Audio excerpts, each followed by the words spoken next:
All right, another day, another day. Quick note, anybody that lives on the west coast of Canada, probably, you know what, not only the west coast of Canada, British Columbia, but Alaska, Canada, Washington State, Oregon. I can't speak for California because I don't have a clue, but everybody has nothing but logs washed up on the beach, right? Every time I go in the timber, there's fallen trees everywhere. There's trees getting chainsawed off of the roads after a storm. But what I noticed here is these palm trees, these coconut trees, they're not laying down anywhere. There isn't a log on the beach anywhere. Like I'm not seeing these dead tree trunks. I haven't seen one. Kind of makes the guy kind of wonder, right? That's a little bit of a random thought, but when you think about it, these palm trees are all over the place, but they're just not falling down on the beach. And if they are, they're not getting washed into the surf and rolled up onto the beach like they normally do at home. I don't know why. Just thought that was kind of odd. There you go. Now, somebody sent me this video. Let's watch it. Another Sasquatch, alleged Sasquatch sighting in Squamish, British Columbia. Let's have a look. It just looks like such a big thing for such a, like... He's fucking hauling it down that mountain. This is not... What is this? What are we looking at? Seriously. Are we all seeing the same thing, right? Yeah! Yo!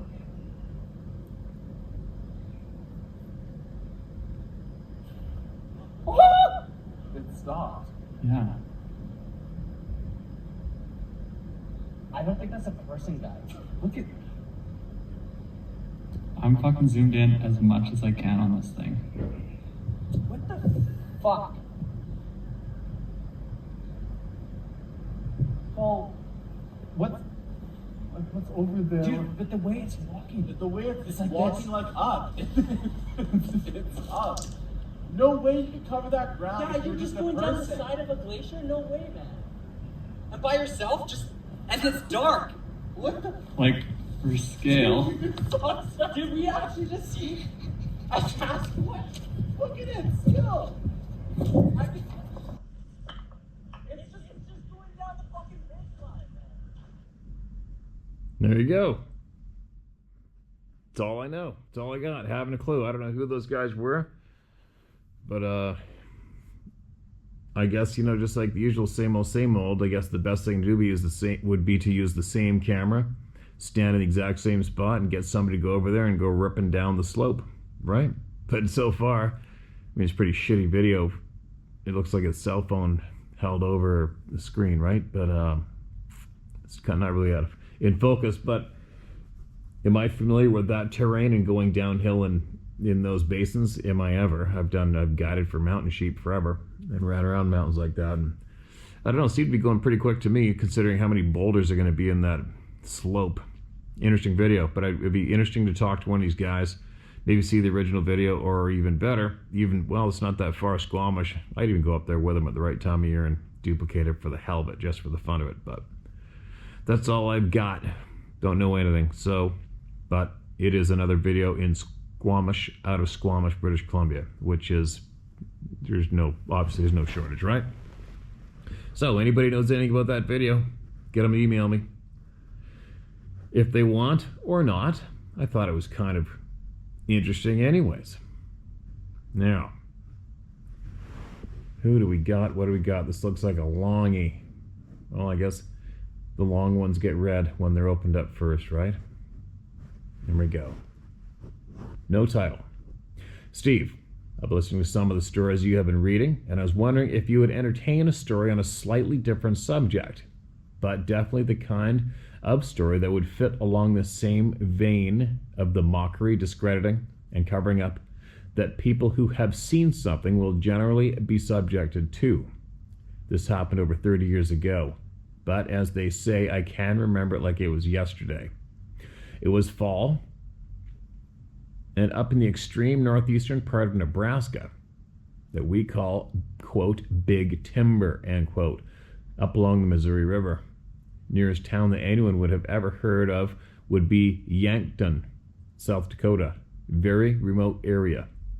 Anyway, Myself and a couple of buddies had been deer hunting. It was almost twilight, and we were about done for the day. We had not seen the legendary big one that we were looking for, and we're getting back into the truck to head home. At this time, somebody's peripheral vision caught a fairly bright light to the side. There was a large pasture, maybe 200 yards across, with thick timber on the other side. Towards the far side of this pasture was this light, hovering just above the trees, moving slowly along the tree line. I vividly remember "what the F is that" comments from my buddies. I think we all quickly concurred that it must be a helicopter, as it was moving like a helicopter. Then the conversation turned to, why the hell would a helicopter be out in the absolute middle of nowhere? This discussion was still going on when, boom, an ultra-bright spotlight came on and began to methodically search along the edge of the trees. We were all still thinking helicopter at this time. I thought maybe a game warden, although we were not aware of any game wardens in the area possessing helicopters. We all had our deer permits, and it was deer season, so we knew that we had nothing to fear from a game warden if that were the case. My buddy driving the truck says he wants to drive up to cut off the road and maybe a quarter mile down and try to get us somewhat closer. He does so, and then shuts off the truck. In maybe 2 minutes that it took the driver in the maybe 2 minutes that it took to drive to our new location, the spotlighting continued slowly and methodically along the tree line. We had to be no more than 100 yards away from it by this time. We decided to get out of the truck. Hold on a second. We decided to get out of the truck for a little better look, and immediately the attention-grabbing fact for all of us was that there was no noise. No whap, whap, whap of helicopter blades, no turbine or engine noise, no whirring, no humming, pretty much just nothing. I don't remember that it was windy, so no wind blowing through the trees. It was just about silent. So now we're all rethinking the whole helicopter thing. It was getting too dark to see the shape or size of whatever it was, only the bright light and the spotlight that was coming out of it. I suppose the next logical idea would have been to walk out into the pasture to get really close. However, this did not happen, as at this time the spotlight was suddenly directly on us. It was almost totally blinding, so frigging bright that you could not really look directly at it. We were all semi-frozen for a few seconds, no idea what to do next. My one buddy actually grabbed his .30-06 and pointed it directly at the light. I'm certain that he would have pulled the trigger repeatedly had me and my other buddy not been yelling, do not shoot it."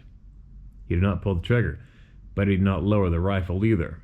This little Mexican standoff went on for what felt like 20 to 30 seconds. The spotlight finally did turn off. It did not move on to other areas and continue searching. It just turned off. There was a certain amount of time for our eyes to adjust back to relative darkness, and then without any noise at all, the light went from 0 to 1 million miles per hour, or 0 to gone. I'm not sure exactly how to say it, but the bottom line is that it accelerated in a straight line up and out of sight, probably at about a 30-degree incline with the horizon, at a rate that was unthinkable to us, like a snap of your finger fast. It probably wasn't until this time it really started to soak in. We had witnessed a UFO. On the drive home that night, or really at no time after that night, did we ever talk about going to the police or trying to see if there were any other witnesses. It was the middle of nowhere, and I doubt anybody else was in sight of this. In the past 30 years, I've told no more than 2 or 3 people about this. I don't really know why, except that I suppose I thought people would think I was weird or crazy or lying, and there was really nothing to gain from telling people. I think my buddies still feel the same way, and we all pretty much just never talked about it with anybody but a couple of our closest friends. I can't add anything extraordinary to this story. No feeling of abduction or missing time or anything like you may have seen on hundreds of TV shows or movies. It was what it was. Nothing more, nothing less. Never seen anything like it again. Never been able to wrap my head around any kind of real explanation. It was 30 years ago, and we were unaware of any kind of conventional aircraft or a drone or anything with the capabilities to stop, hover, and accelerate like a bullet, all without making any noise. I would still say all that holds true today. Drones are a lot more prevalent now, but they are nowhere near silent and accelerate very, very slowly in comparison to this thing. So, as far as I'm concerned, it was a UFO. In recent years, there have been many TV shows and far-out radio shows that will say that many or most sightings are probably our own reverse-engineered spacecraft, based off of the Roswell craft or some other crash that our government got their hands on, and that is the most guarded secret in the history of the United States. I have no way of knowing if any of that is true or pure fiction, but I suppose it's possible. I also have no way of knowing if our government or any other groups are actively trying to suppress or mitigate or discredit anyone that has seen one of these things.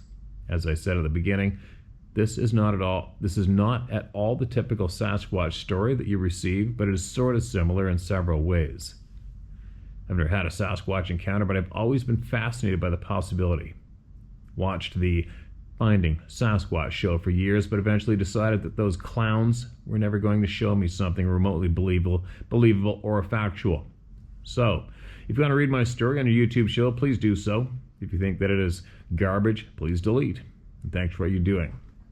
Shared, man. Shared, too easy to share. Quite interesting, and I wonder how many people have seen something similar out in the woods. I know I've definitely heard of a lot of people seeing something like that, without a doubt. The lights are a no-brainer.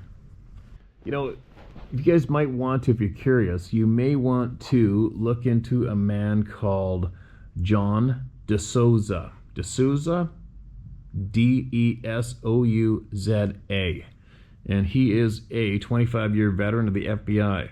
And he's been exposing a lot of truth to UFO stuff and an invasion that the Pentagon is currently promoting, is the word in the street. And he did an interview on Redacted a handful of months ago, and I just came across it recently, coincidentally. And he gives a lot of information. I guess he was one of his jobs while he was at the FBI was looking into UFOs, and apparently the X-Files used 17 different cases from him as subjects on their shows in the past. But anyways, he makes a lot of statements that are pretty alarming, and he seems to be a pretty straight-up guy. And he was giving all of the indicators that you should take note of when it comes to man-made UFOs as opposed to the real thing. And he does boldly say that there are man-made items out there ripping around. But here's a question for me. I know it's a little off topic what we normally talk about, but all of the global wars going on right now, and the main powerhouses are all at war. The West is trying to annihilate Russia. And who knows if Russia has this technology, whoever has the technology. My question is, well, then how come they're not using these craft in these conflicts around the globe? I've been listening to a lot of various outlets when it comes to these topics, and I've never heard of anybody using this technology against each other in wars currently today. So why is that? I don't know. I mean, is it because they haven't figured out how to pack weapons and fire weapons from these crafts yet? That's the only reason I could come up with as to why they're not using them.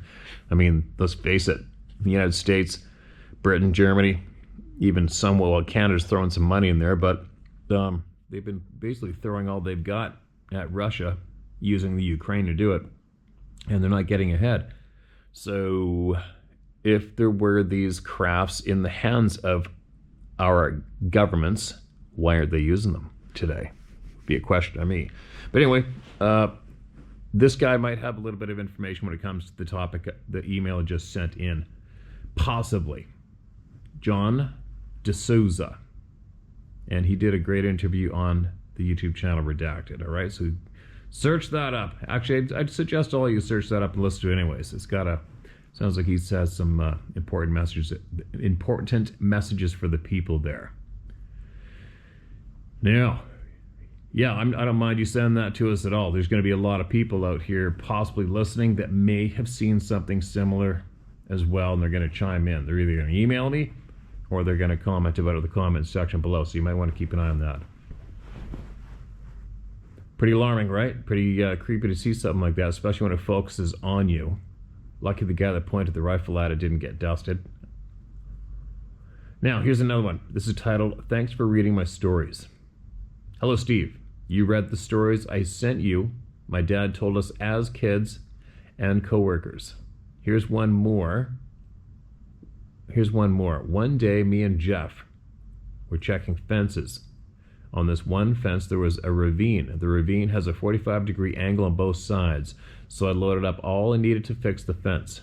After I started down the ravine, Jeff normally meets me at the top on the underside. I got to the top and had to 13 minutes for him. Like he meant had to wait 30 minutes for him. I asked him what took him so long. There you go. He told me when I started down the ravine, something came out of the ravine 300 yards from where I went in. He told me it was 12 feet tall and covered with hair and looked to weigh 1,000 pounds. End of email. There you go. Michael Carter. I wonder how long ago I read your original email.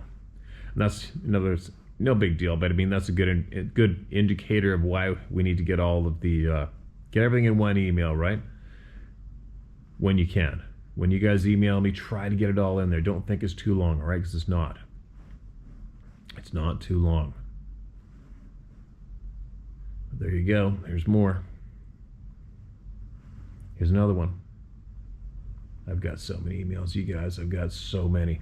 This is titled Ohio Experience. Hello, Steve. My name is Sherry Palmer. My husband Victor and I watch your channels quite often and enjoy the experiences people are willing to share. Thank you for all you do in getting the word out on what's really going on in the world. My husband wanted me to share my experience that I had in the summer of 1990. I grew up in the Ohio Valley, in a small village along the banks of the Ohio River. I woke up every morning looking at West Virginia. My dad and uncles grew up in a hollow that had no access road, just a pathway, and it's a good mile back in the hollow. The only way to access the land is to walk, four-wheeler or dirt bike. During the summer of '89, my dad, uncles, and some cousins all got together and built a small cabin. It was around a 10 by 20 build with a shed behind it for tools and an outhouse. It wasn't too big, but had a front porch and a big fire pit made out of cinder blocks. We'd spend weeks at a time out there. It was like being in heaven. My dad and uncles would sit around and tell stories about growing up out there and would always tell us, don't go wandering off or go riding by yourselves. We just thought they were crazy old men who didn't know what they were talking about. The next summer, my brother, our friend H, and I, we were teenagers, decided to jump on the dirt bikes and go to the cabin. We started before it got dark, but by the time we got out there, it was pitch black. It was a good 20-25 miles out from where we lived. When we got there, all we had was a flashlight that was inside the cabin, and the batteries were almost dead. We didn't have the knowledge or skills to make a fire or get the wood-burning stove going. We had no plan once we got there of what we were going to do. As we were standing there clueless, trying to figure out what to do, we heard what sounded like sticks or rocks hitting the metal roof. We didn't think anything of it. There were raccoons out there, so we thought they were throwing branches on the roof. We thought maybe they were hungry. They knew we had a bag of dry dog food in the cabin by the door to feed them. They would always come onto the porch and tap on the glass on the door. I grabbed a scoop of dog food and dumped it in the bowl outside the door. I shined the flashlight around but didn't see any raccoons on the porch, so I figured they were hiding. I went back inside the cabin. We started talking again about what we're going to do, and what sounded like rocks and branches being thrown got worse and louder to the roof of the cabin. We just looked at each other, scared shitless by that point, and decided we needed to get the F out of there. We literally ran out, jumped on our dirt bikes, and hauled ass out of there. Got to Route 148 and we didn't look back. We never spoke about it after we got back home, nor was the experience ever mentioned any time after that. I've never gone back out there, and it's been almost 34 years. I left for the Army in 1992, and the only time I went back out there was after I retired. I told my husband about it and took him out to where we had to park the car because I wanted to show it to him. But I thought about that night and how scared we were at teenagers. I could feel the hairs on the back of my neck stand up, and I told him we need to leave. That was in 2015. I've gone back home, but we've never gone back out there again. Thinking about it today, I have to question why/how raccoons would be throwing rocks and or branches at the roof of the cabin. There weren't trees overhanging the roof to the point that it would be hitting the roof. Well, anyways, that's my experience. I want to share it. I don't care if you use my name. Thanks to you for all you do. P.S. Love the rants. All right. Sherry Palmer. Appreciate that, Sherry. I think you know what was going on out there. Right? You know what was going on by now, for sure. Appreciate you sending that in. Somebody else is going to chime in from that area. You watch. They're going to mention it in the comment section below, or they're going to email it to me. You watch. That's how it works. There's a lot of people, I bet, just sitting there silent, watching, listening to all the people here. And then as soon as they hear their neighborhood come up, that triggers them. Here's the next one. Grand Junction, Colorado sighting, 2019. Hi, Mr. Isdall. My name is April Jones. I watched a video that included a story about Scott Carpenter's encounters in the town I live in, Grand Junction, Colorado. I had my encounter with something which I can't confirm or deny is a Bigfoot up on the Grand Mesa at a lake called Carson Lake back in 2016. And I've been looking for others in this area who may have come across a Bigfoot. This video also caught my attention because of the similarities that have taken place in my brother's home, based on his description of the canal and the orchards, only several miles from where I believe Mr. Carpenter lives. I've been looking for any leads in this area to investigate to see if there's any connection to a possible Bigfoot. I'd appreciate it if you could contact Mr. Carpenter to see if he was interested in speaking to me about his encounters. Thank you very much for your time, April Jones.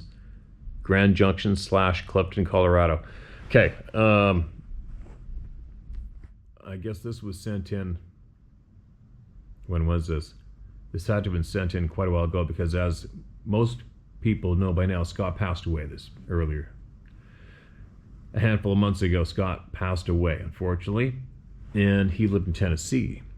So, but you may be talking about the rancher, I believe, who conversed with me and back and forth with Scott about what was going on at his ranch, and I'll bet you that's what you were referring to. And I don't have I don't even remember that guy's name right now, but I think that's what you're talking about, and maybe, I'm sure he's still here, and maybe he will chime in or email me, some sort of a reply for you possibly. Keep an eye on the comment section below this video. Now, what's this one?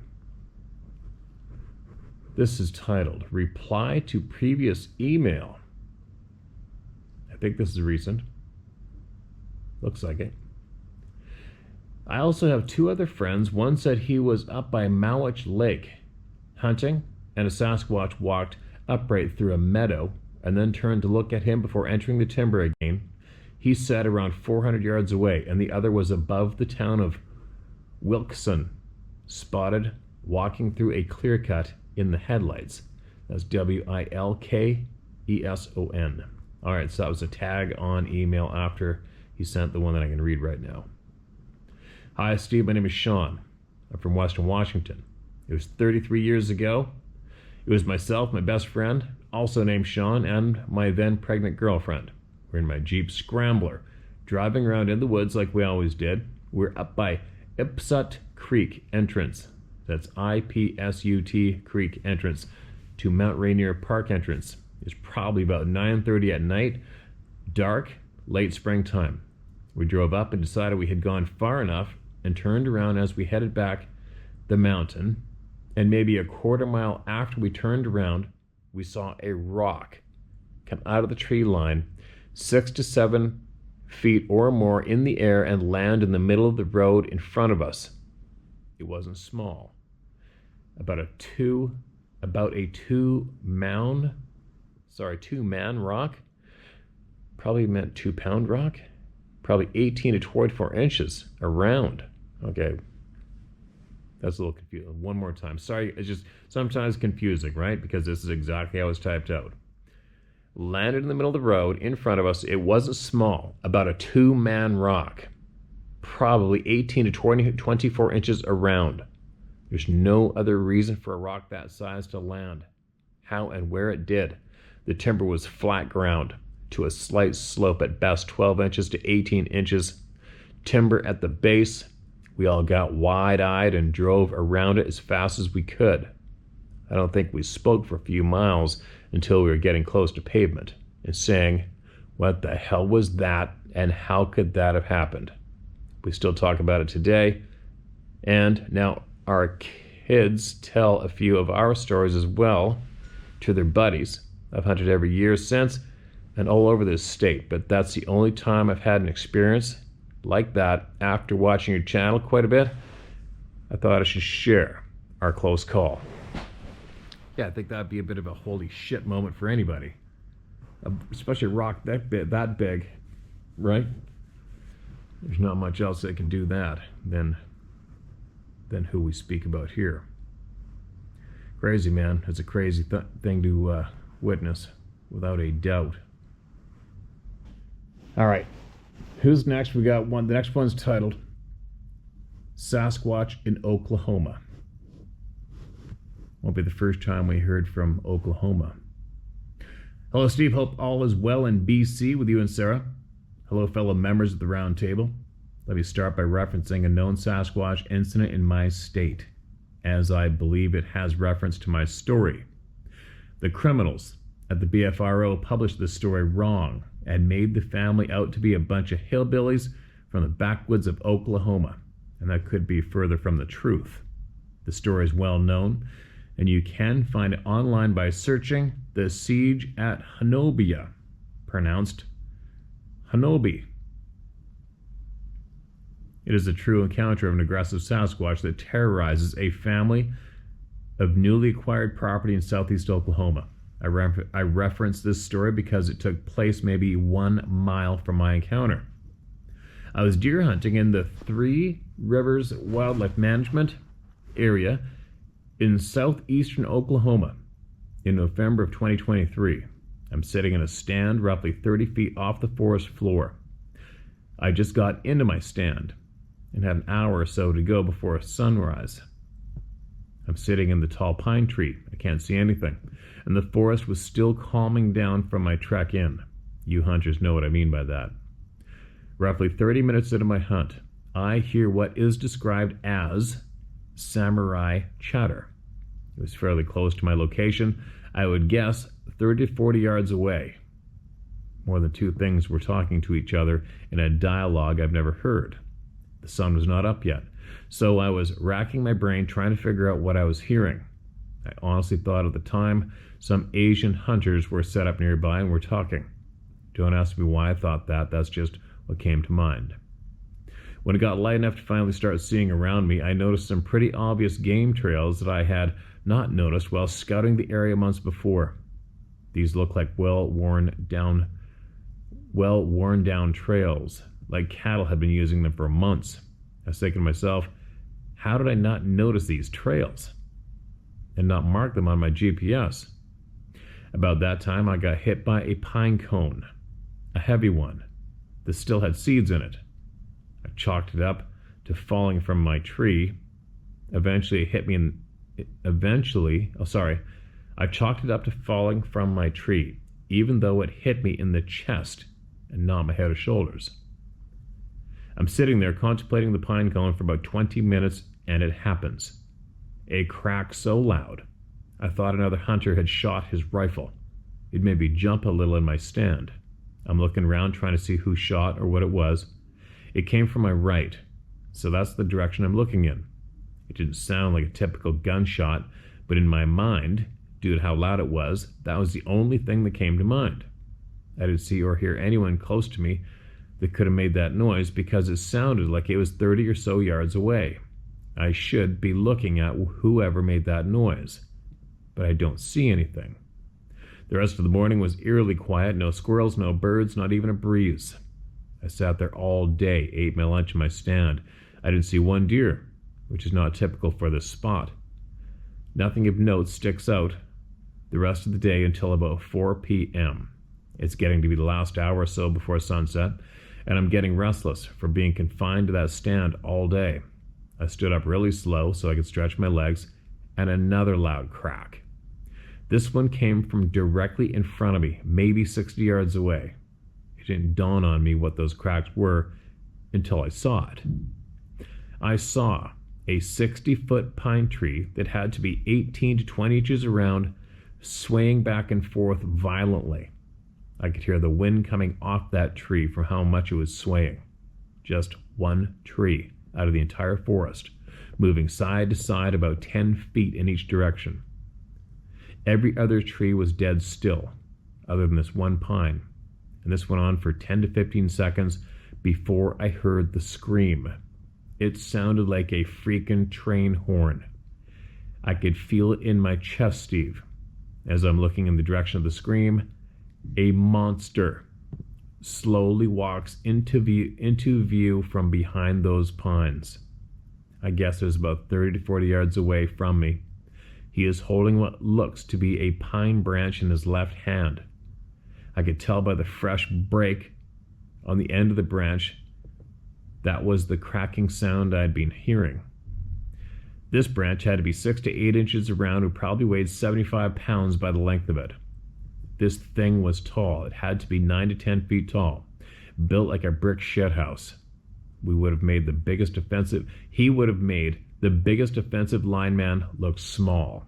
It was swaying back and forth, giving me a look like it wanted to destroy me. All I could focus on was the chest on this guy. It had to have been 4 feet from shoulder to shoulder, with arms bigger around than a 5-gallon bucket. His right hand was hanging onto a tree he was standing beside. His left hand was gripping this branch, and his knees were slightly bent, and he was swaying to the left and the right. I could see hair hanging off his arms, maybe 6 inches in length. His hair was black, with some brown-looking streaks throughout it. I call it a male, because it had pecs, not breasts, and I could clearly make them out, as the hair was not as thick on his chest as it was his arms and legs. He started snapping his teeth, like he was chomping at something, and the noise was pretty intimidating. Even at 30 yards, I could hear it plain as day. I couldn't see his feet or shins as they were covered by the underbrush. His head came to a point, more so than round. I couldn't make out his eyes or nose, nor could I really see his face all that well due to the time of day, distance, and so on. He stood there swaying back and forth for what seemed like forever, but it was maybe 20 or 30 seconds. And I was too scared to get out of my stand with this thing staring at me the way he was. So I pulled my gun up and was going to fire a warning shot to scare him off. The second I pulled my rifle, he let out this deep grunt sound and flung that tree branch in my direction and turned around and ran off. It looked like he went on all fours when he first spun around to run, as he ran on all fours for about 30 yards before standing up and running away on 2 feet. The speed of this thing was something I've never witnessed before. He was out of eyesight before I could lower my rifle and gone. I could hear him blowing through the brush like a bulldozer long after I lost visual contact. Sitting there wondering what the hell I just witnessed, it dawned on me that I had to go in his direction to get to my truck. I was staying in a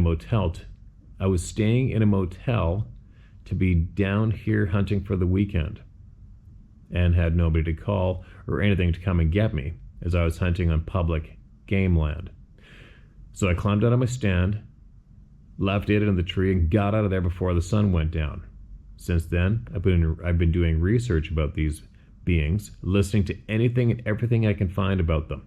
I came across your channel, among others, and thought I would tell you my story. I can't get this out of my head, or stop thinking about it. The more I think about what I saw, the more think that it shouldn't exist. And why the hell are we being lied to about these? I haven't told anyone about this for fear of ridicule or judgment. When I started doing research, that's when I found the quote, siege at Honobia, or Hanobi, end quote, article, and actually got in touch with the homeowner in that story through other outlets and channels. He was played for a fool by BFRO, and they tried to buy the property from him instead of help him. Anyway, I found your channel, and you're my type of dude, and just thought I needed to dump this weight that has been on my shoulders for 3 months. Thank you, Steve, for giving us an outlet to heal after these encounters. If anyone is listening for Oklahoma, have you ever experienced anything like this here? I never gave Bigfoot any thought growing up, but now it's all I think about. What else exists out there that we have been lied to about? I won't stop hunting, but I need to know other like-minded people that know more than I do about what I saw. God bless y'all, and thank you for listening. Sincerely, Okie Hunter. And there you go. In your face, welcome to the club. Excuse me. In your face, welcome to the club moment, right? And every hunter's worst nightmare if you know anything about this topic. You gotta wonder what's up with the hatred, right? How many people, it doesn't matter, male, female, First Nations, white, brown, yellow, purple, doesn't matter. Human beings get looked at, they look at human beings on average, a lot of times like they just want to rip your frickin' face off. Meanwhile, you didn't even know they existed, right? What's up with that? Anybody got the answers to that one? I know a handful of people have some theories. I think we're going to find out. Pretty intense story. Anyway, anybody wants to chime in to this man, do it in the comment section below, or if you feel it's worthy, email me. I'll put you in touch with them, all right? Appreciate you sending that in, man. I'm surprised you still go hunting after that. A lot of people would have hung it up right away. Man, that sucks. All right, here's another email. This is a recent comment. This is titled At Risk. Mr. Steve, my career in the Marines as a ground pounder or knuckle dragger saw no advanced technology. The technology you speak of are only in support of us. We had a few small things that could be considered advanced technology like range finders and GPS. We were basically using the same technology as the Marines in Vietnam used. You'd think firearms would be obsolete by now, but no, sir. As for people at risk for having too much knowledge, you are in this group. Please stay strapped and in condition yellow. Look up Colonel Jeff Cooper's stages of alertness. It seems like the majority of people are in condition white, and this is our #1 problem as a whole. Thanks, sir, and if you're ever in deep East Texas, you have a place to stay at my home. Respectfully, Sergeant J. Harrington, former Texas peace officer and retired Marine Raider. All right, man. I appreciate your email, and I will be there soon. So I will look you up. How's that sound? All right? I will be down there. Appreciate the heads up. Appreciate the heads up. Now, who else? Right? Appreciate the heads up. What do? I keep going. Here we go. Who is next? All right. One more, and that's it for today. This is titled Coming to Our Own Conclusions. Steve, I was just listening to your spiel about how we need to listen and make our own decisions or assumptions about what we hear. I believe this is what they meant when I was in university 8 years ago. They called it critical thinking, and I kept wondering what they meant. I'm a First Nations woman, and I would say to myself, well, yeah, of course, question and do your own research. I believe that as a First Nation person, we've been lied to by government and so many others that this is something I've learned to do automatically because of our history. When I would question them on the source of the information, I've usually been questioned and led to believe that I'm the weird thinker, or something to that effect. But I'm glad to hear you say what we've been thinking all along, because as a white alpha male from their own community, there's a better chance to help others to recognize and hopefully help changing their understanding. Appreciate what you're doing here on your channel. Again, because as First Nation, I understood the Sasquatch community, not the name we call him. to exist with them for hundreds of years and been called all kinds of names because of it. I've also had my own experiences with the Sasquatch, seen him, heard him. In a sense, he's around. He has appeared in my dreams and given me messages, and he is very real. You, Vanessa. Appreciate you, Vanessa. Thank you for sending that in. Yes, he is real. And I do believe that not only the First Nations, but all nations have learned to exist with them for hundreds of years. Slide right up. Whoa. Why is this so simple, right? Why the lies? There's a lot of lies and a lot of stuff. We learn a lot of other topics at the same time we learn to speak about this topic. I'm learning a little bit. That was only because if you truly dig and listen to all this shit, it leads to other avenues that have not, right? Anyway, there you go. That's it for today. You got something to get off your chest, but some of those people seem to non-stop anyway. Right? Just takes just a matter of time. You're sitting here silent back bleachers. It's only a matter of time. You're eventually going to come forward and you're going to share them right here. So, decide to send it to share my story at how2heart.com. Right? Just send it. Send it all in one. You got something to send for now and something later. Stop yourself. Put it together.